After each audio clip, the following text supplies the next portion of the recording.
Genesis gives us some clear examples of the way Abram's choices worked out in his life.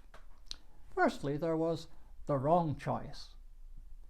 In chapter 12, he faithfully followed the Lord's leading to the land of Canaan. But then a severe famine arose. What should he do? Verse 10 says, he went down to Egypt. He went down in more ways than one. He panicked. He conjured up in his mind an imaginary scenario in which he would be killed so that his beautiful widow would be available. As we say today, what was he like? He made the wrong choice. He didn't trust in the Lord with all his heart. He didn't acknowledge him in all his ways. He did lean on his own understanding. And what a mess it got him into. But the Lord got him out of it. And chapter 13 begins with the words, "So Abram went up from Egypt." Perhaps in your life you've gone down. Your actions, your standards, your integrity, your confidence. God can bring you up again. Abram was chastened, he was humbled, and he began to see a difference in the choices which he made. His next choice was the choice not to choose.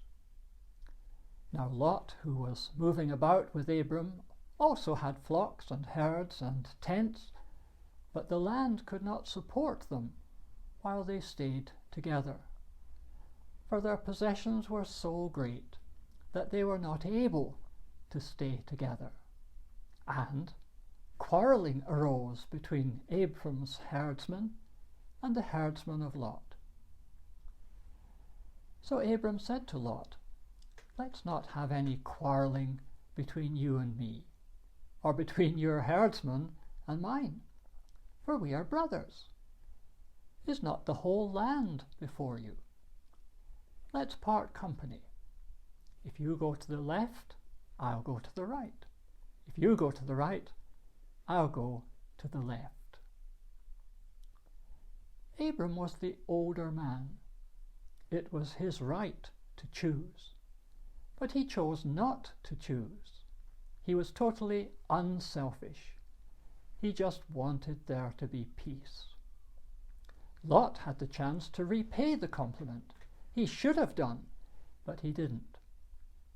Look after number one. Do others before they get a chance to do you. That's human wisdom, human understanding. And Abram rejected it. What about us? How selfish are we? Abram's third choice was the choice to rescue Lot. Chapter 13 describes how Lot chose for himself and chose to live in Sodom. The king of Sodom became embroiled in a battle involving 9 armies, and he lost. All the inhabitants of Sodom and Gomorrah, including Lot, were carried off by the enemy. When Abram found out, he chose to go after them with a force of just 318 trained men. They defeated the enemy and rescued Lot, recovering all the goods which had been taken. It was a courageous act. He was putting his own life on the line, but God honored his faith.